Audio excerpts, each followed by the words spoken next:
Sábado, dia 11 de janeiro de 2025. Sejam todos muito bem-vindos, meus amigos, a mais um vídeo do Terra Brasilis News. Um bate-papo que nós vamos ter hoje.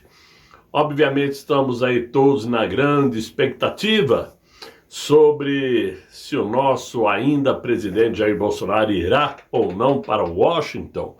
E, a meu ver, ele recebeu um sinal verde.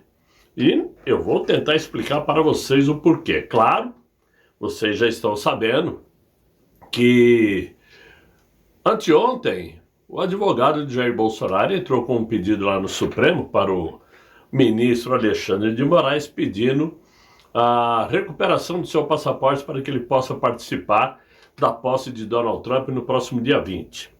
Ok, ficou-se a expectativa de qual seria a resposta de Alexandre de Moraes.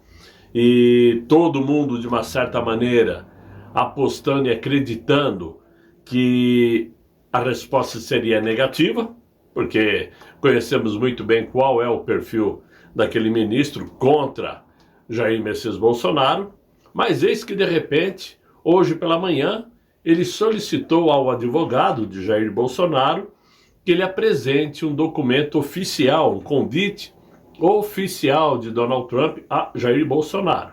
E por quê? Porque o advogado apresentou somente um e-mail que foi dirigido a Eduardo Bolsonaro, dizendo que Jair Bolsonaro estava convidado.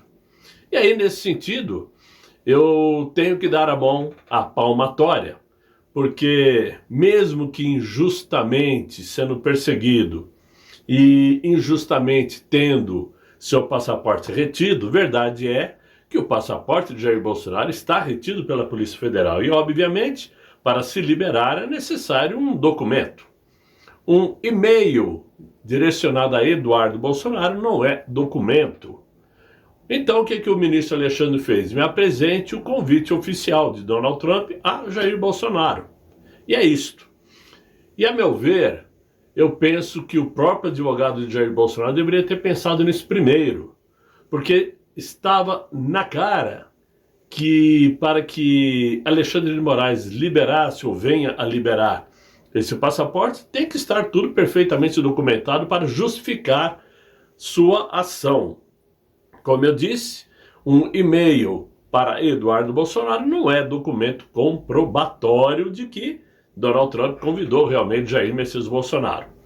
Penso que esse convite oficial facilmente poderá ser arranjado, né? Basta aí o Eduardo Bolsonaro entrar em contato lá com a família Trump e dizer, olha, eu preciso de um documento oficial, um convite aí formal, melhor dizendo, não é oficial, é um documento formal.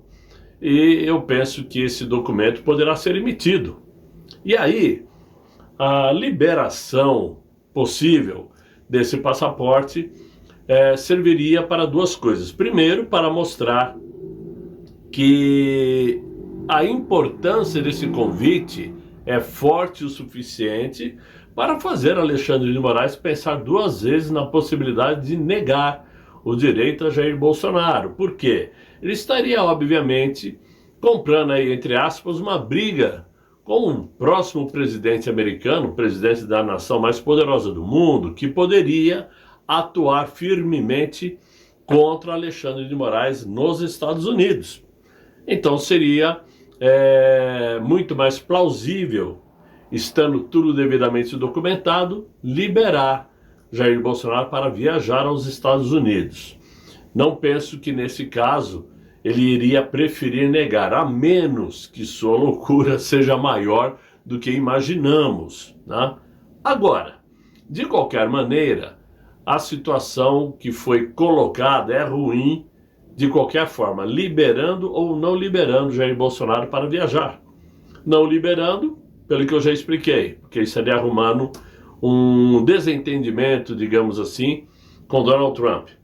E liberando Jair Bolsonaro para viajar, estaria confirmando a popularidade e a importância de Jair Bolsonaro para o presidente americano e automaticamente a desimportância do atual mandatário brasileiro, que nem sequer recebeu um convite até agora.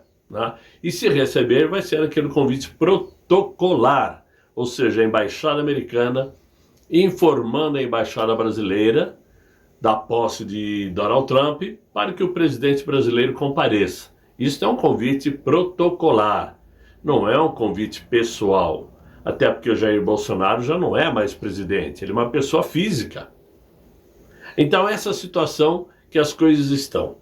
Agora, evidentemente, quando nós pensamos que ontem, na posse de Nicolás Maduro lá na Venezuela, foi uma delegação muito grande do PT para dar lá as boas-vindas a Nicolás Maduro, eles pensam com isto que estão ali arregimentando uma força poderosa para a esquerda, mantendo o Nicolás Maduro ali no poder, para comandar a Venezuela, etc e tal, mas também existe a possibilidade de uma grande, digamos assim, um grande número de pessoas conservadoras que também deverão ir a Washington.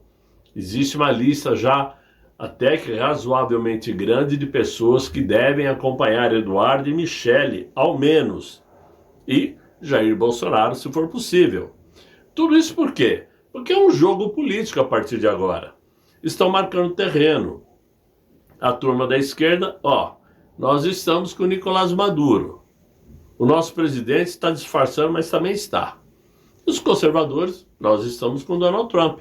Daqui por diante, vamos ver esse braço de ferro, quem é que leva. E eu acho que tanto eu como vocês sabemos perfeitamente qual braço é mais forte. Ou seja, tudo que se faz, tudo que se diz não passa de propaganda, de manifestação política, mas as ações para valer entre governos são muito bem pensadas e o governo brasileiro sabe muito bem que terá que pisar em ovos daqui por diante. Quanto a isso é fato. Por quê? Porque a esquerda é aquilo que nós já sabemos.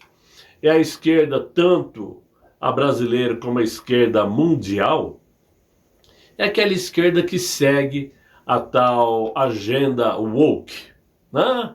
A agenda dos progressistas, que querem, de alguma maneira ou outra, dar espaço para que no futuro surja um governo mundial de esquerda para comandar o mundo, né? Esse é o sonho deles.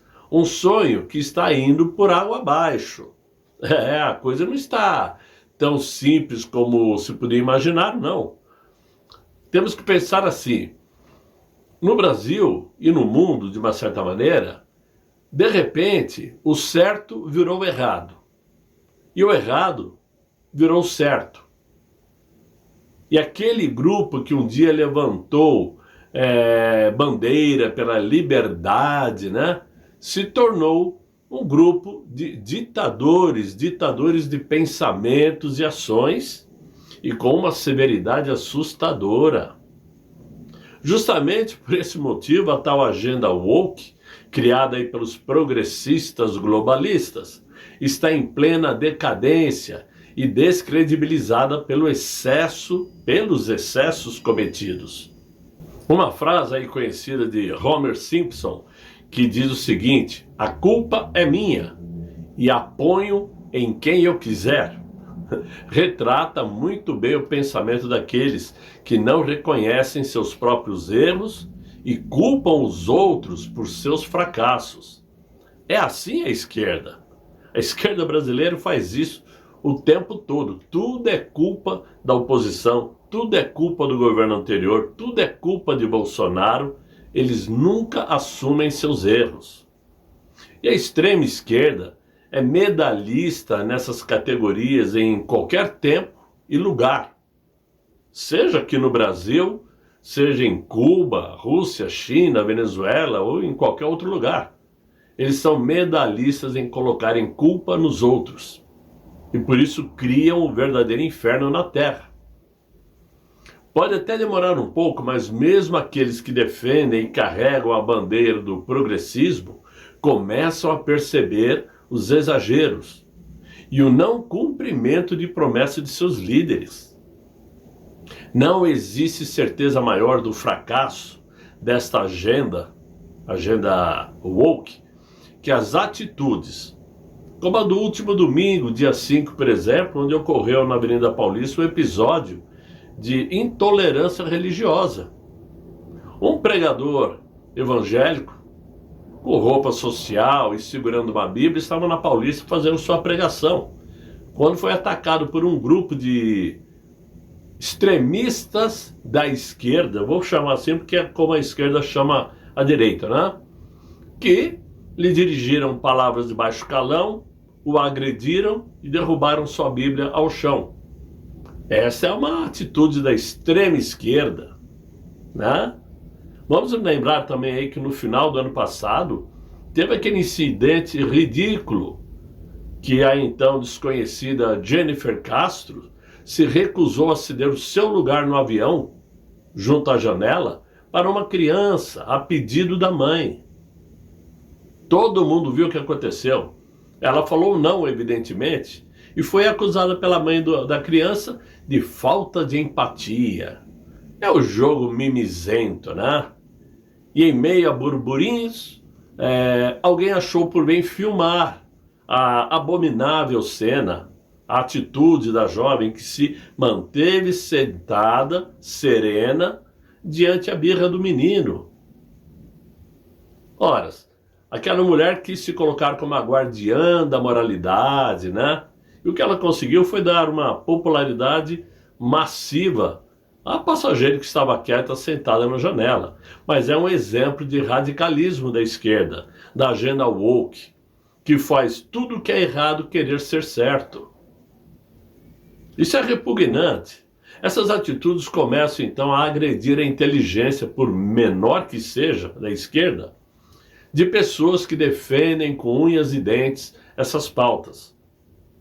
E não é à toa que empresas como McDonald's, a Amazon, a Boeing, o Walmart, Toyota, a Harley Davidson e a Disney, além de outras empresas, já anunciaram que estão abandonando a tal agenda woke.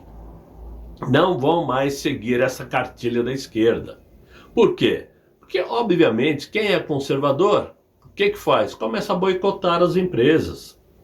Lá eu não vou porque aquela empresa segue a cartilha aí da 2030 da ONU, né? Então eles começaram a perceber que estavam levando prejuízos. Isto mostra que não existem verdades inventadas ou certezas duvidosas. Nenhuma dessas pautas sobrevivem a fatos e natureza real do dia a dia, já que todos esses que defendem a Agenda 2030, a Agenda Woke, independentemente de suas preferências, conhecem muito bem o lado real da vida que tentam combater. Então, tudo isso fez, obviamente, com que o Mark Zuckerberg decidisse então dar um passo atrás e também fazer com que suas redes sociais, Facebook, Instagram e o WhatsApp, agora abandone a tal o fact checks, né? Ou seja, aquela censura para checar os posts se são falsos, verdadeiros, etc e tal. Disse que não vai mais haver este censor dentro de suas redes sociais. E claro que isso deixou a esquerda aí raivosa demais. Estão todos aí intolerantes com a decisão de Mark Zuckerberg. Inclusive, o Ministério Público Federal já pediu explicações. Até a AGU, que não tem nada a ver com o assunto, se achou no direito de pedir explicações. Ora, nós sabemos que isso não pode dar certo. Não é de hoje que vários países da Europa já estão trocando seus líderes por líderes da direita, ou derrubando líderes de esquerdas mais radicais e colocando outros mais equilibrados. Nós sabemos que eles não conseguem se manter no poder na base de mentiras. Tudo isto está sendo enxergado também pelos ministros do Supremo Tribunal Federal, que sabem até onde pode ir, já exageraram muito. Já não sabem mais como parar ou como terminar esses inquéritos. Estão parecendo aí novelas mexicanas que nunca têm fim, que não conseguem terminar.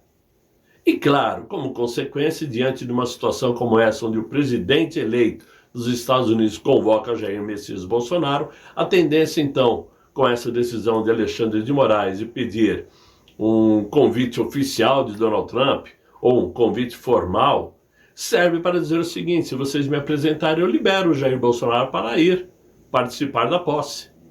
Porque senão ele já diria logo: não libero o passaporte, ponto final. Tendo convite formal ou não tendo convite formal. Para quem quereria perder tempo? A menos que seja realmente uma pessoa com um gosto muito estranho de querer passar raiva à vontade, né? Por conta própria. É assim que eu estou vendo. Se o Bolsonaro apresentar aí o convite formal, ele terá seu passaporte para viajar. É o que eu acho. Espero que vocês tenham gostado do vídeo. Se gostaram, deixem os likes, se inscrevam no canal, chamem seus amigos para me acompanhar e, claro, espero voltar amanhã com um novo vídeo, se Deus quiser. Ele há de querer. Fiquem todos muito bem, fiquem com Deus. Tchau, tchau.